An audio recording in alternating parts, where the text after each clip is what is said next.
ಪರಿಶ್ರಮವನ್ನ ಹಾಕಬೇಕಾಗಿರುವಂತಹದ್ದು. ಈ ನಿರಂತರ ಪರಿಶ್ರಮ ಅಂತ ಬಂದಾಗ ನನಗೆ ಒಂದು ಪುಟ್ಟದಾಗಿರ್ತಕ್ಕಂಥ ಒಂದು ಕಥೆ ನೆನಪು ಬರುತ್ತೆ. ಹೀಗೆ ಒಬ್ಬ ವಿದ್ಯಾವಂತನಿದ್ದ.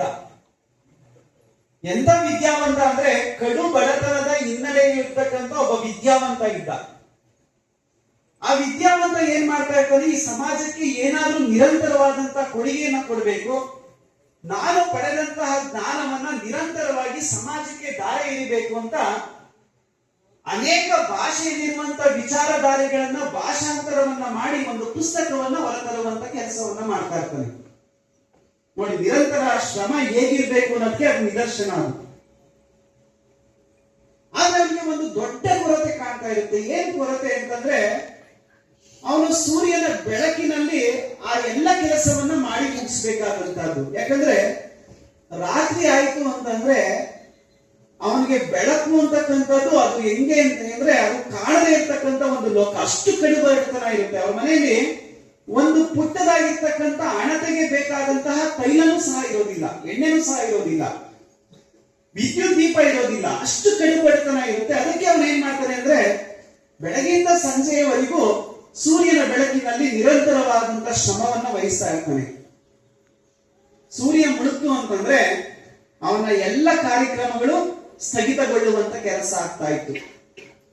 ಹೀಗೆ ರಾತ್ರಿ ಮಲಗಿದ್ದಂತ ಸಂದರ್ಭದಲ್ಲಿ ಅವನ ಕನಸಿನಲ್ಲಿ ಭಗವಂತ ಪ್ರತ್ಯಕ್ಷನಾಗ್ತಾನೆ. ಭಗವಂತ ಯಾಕೆ ಪ್ರತ್ಯಕ್ಷನಾಗ್ತಾನೆ ಅಂದ್ರೆ ಅವನು ನಿರಂತರವಾಗಿರ್ತಕ್ಕಂತ ಶ್ರಮ ವಹಿಸ್ತಾ ಇದ್ದಾನೆ, ಇಷ್ಟು ಕಷ್ಟವನ್ನ ಪಡ್ತಾ ಇದ್ದಾನಲ್ಲ, ಅವನಿಗೇನಾದ್ರೂ ಒಂದು ವರ ಕೊಡಬೇಕು ಅಂತ ಭಗವಂತ ತಾನೇ ಸ್ವಯಂ ಪ್ರೇರಣೆಯನ್ನ ಪಡ್ಕೊಂಡು ಆ ವಿದ್ಯಾವಂತನ ಮುಂದೆ ಪ್ರತ್ಯಕ್ಷನಾಗ್ತಾನೆ. ಕೇಳ್ತಾನೆ ಅವನ್ನ, ನೋಡು, ನಿನಗೆ ಇವತ್ತು ನಾನು ಯಾವ ವರವನ್ನ ಕೇಳಿದ್ರು ಸಹ ಕ್ಷಣಮಾತ್ರದಲ್ಲಿ ಅದನ್ನ ನೆರವೇರಿಸುವಂತ ಕೆಲಸವನ್ನ ಮಾಡ್ತೀನಿ. ನಿನಗೆ ಯಾವ ವರ ಬೇಕು ಅಂತಕ್ಕಂಥ ಮಾತನ್ನ ಕೇಳಿದಾಗ ಆಗ ಭಗವಂತನಿಗೆ ಹೇಳ್ತಾನೆ, ಭಗವಂತ ನಿನ್ನಿಂದ ನನಗೆ ಯಾವ ವರವೂ ಬೇಕಾಗಿಲ್ಲ ಅಂತ.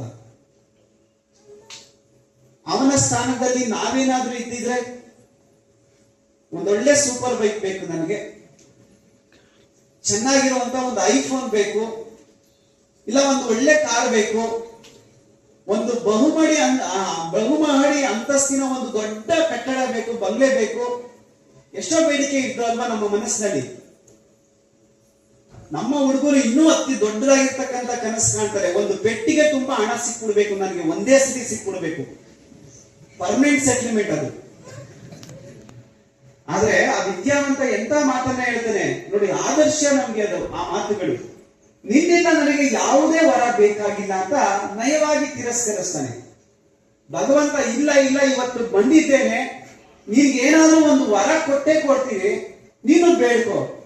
ನೋಡಿ, ಇಲ್ಲಾಂದ್ರೆ ಒಂದು ಕೆಲಸ ಮಾಡು, ಈ ಜಗತ್ತಿನಲ್ಲಿರ್ತಕ್ಕಂಥ ಪ್ರಸಿದ್ಧ ಗ್ರಂಥದಲ್ಲಿರುವಂತ ಎಲ್ಲ ವಿಚಾರಧಾರೆಗಳನ್ನ ಒಂದೇ ಬಾರಿಗೆ ನಿನ್ನ ತಲೆಗೆ ತುಂಬುವಂತ ಕೆಲಸವನ್ನ ಮಾಡ್ತೀನಿ, ಇದನ್ನ ಸ್ವೀಕರಿಸಿ ಅಂತ ಕೇಳಿದಾಗ ನಯವಾಗಿ ತಿರಸ್ಕರಿಸ್ತಾರೆ.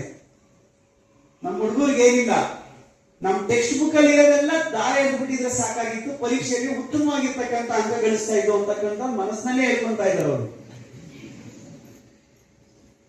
ಆದ್ರೆ ಆ ವಿದ್ಯಾವಂತ ಅದನ್ನ ನಯವಾಗಿ ತಿರಸ್ಕರಿಸ್ತಾನೆ. ಬೇಡ ಬೇಡ, ನನಗೆ ಅಷ್ಟು ನನಗೆ ಸುಲಭವಾಗಿರ್ತಕ್ಕಂಥ ದಾರಿ ಅವಶ್ಯಕತೆ ಇಲ್ಲ. ಇಲ್ಲ, ನೀನ್ ಏನಾದ್ರೂ ವರವನ್ನ ಬೇಡ್ಕೊಳ್ಳೇಬೇಕು ಅಂತ ಕೇಳಿದಾಗ ಆ ಭಗವಂತನ ಒತ್ತಾಸೆಗೆ ಮಣಿದು ಆ ವಿದ್ಯಾವಂತ ಒಂದು ಮಾತನ್ನ ಕೇಳ್ತಾನೆ, ಒಂದು ವರವನ್ನ ಕೇಳ್ತಾನೆ. ನೋಡಿ, ಇಷ್ಟೆಲ್ಲ ನೀನು ಬಲವಂತ ಮಾಡ್ತಾ ಇದೀಯ ಭಗವಂತ, ನೀನು ಕೊಡೋದಾದ್ರೆ ಏನ್ ಕೊಡಬೇಕು ನನಗೆ ಅಂದ್ರೆ, ನನಗೆ ರಾತ್ರಿ ವೇಳೆ ಕೆಲಸ ಮಾಡಕ್ಕೆ ಒಂದು ಅಡಚಣೆ ಆಗ್ತಾ ಇದೆ. ಏನ್ ಅಡಚಣೆ ಅಂದ್ರೆ, ನಮ್ಮ ಮನೆಯಲ್ಲಿ ದೀಪ ಇದೆ, ಆದ್ರೆ ತೈಲ ಇಲ್ಲ. ನೀನು ಕೊಡೋದಾದ್ರೆ ಆ ಹಣತೆಯ ತುಂಬಾ ತೈಲವನ್ನ ತುಂಬಿಕೊಡು, ನಾನು ಅದರಲ್ಲಿ ಕೂತ್ಕೊಂಡು ಕೆಲಸ ಮಾಡ್ತೀನಿ, ಅದರಿಂದ ನನ್ನ ಜಗತ್ತಿಗೆ ಬೆಳಕನ್ನು ನೀಡುವಂತ ಕೆಲಸವನ್ನ ನಾನು ಮಾಡ್ತೀನಿ ಅಂತಕ್ಕಂಥ ಮಾತನ್ನ ಹೇಳ್ತಾನೆ. ನೋಡಿ, ಅವನು ಕೇಳಿದ್ದು ಏನು ಅಂತಂದ್ರೆ, ಭಗವಂತನ ಹತ್ರ ಅವನ ಪುಟ್ಟದಾಗಿರ್ತಕ್ಕಂಥ ಹಣತೆಗೆ ಒಂದಷ್ಟು ಎಣ್ಣೆಯನ್ನ ಕೇಳ್ದ ಅವನು. ಹೌದಲ್ವಾ? ಅದು ಯಾಕೆ ಅಂತಂದ್ರೆ, ರಾತ್ರಿ ವೇಳೆ ಕೂತ್ಕೊಂಡು ನಿರಂತರವಾದಂತಹ ಶ್ರಮ ವಹಿಸಿ ತನ್ನ ಜ್ಞಾನವನ್ನ ಲೋಕಕ್ಕೆ ದಾರಿ ಎರೆಯುವುದಕ್ಕೋಸ್ಕರ. ನಾವೆಲ್ಲ ಏನ್ ಯೋಚನೆ ಮಾಡಬೇಕು ಅಂತಂದ್ರೆ, ಜ್ಞಾನ ಅಂತಕ್ಕಂಥದ್ದು ಅಷ್ಟು ಸುಲಭವಾಗಿ ಒಲಿಯುವಂತದ್ದಲ್ಲ. ಅದು ಒಲಿಯೋದಾಗಿದ್ರೆ ಇವತ್ತು ಪ್ರಪಂಚದಲ್ಲಿ ಅಂತವರ ಜ್ಞಾನಿಗಳ ಸಂಖ್ಯೆ ತುಂಬಿ ತುಳುಕ್ತಾ ಇತ್ತು. ಆದ್ರೆ ಆ ಜ್ಞಾನ ಪಡ್ಕೊಳ್ಬೇಕು ಅಂದ್ರೆ ಅದು ನಿರಂತರವಾಗಿರ್ತಕ್ಕಂಥ ಶ್ರಮವನ್ನ ನಾವು ವಹಿಸಲೇಬೇಕಾಗಿರುವಂತಹದ್ದು. ಯಾಕೆ ಈ ನಿರಂತರವಾದಂತಹ